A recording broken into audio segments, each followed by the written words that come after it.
Значит, я Стасик милый, выручай меня скорей. Для сапожки я разбила, для сапожки я разбила. Ты получше их за шею.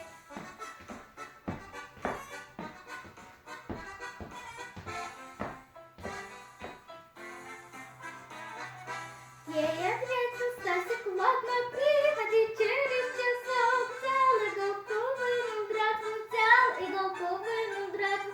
Чинит ясен сапожок.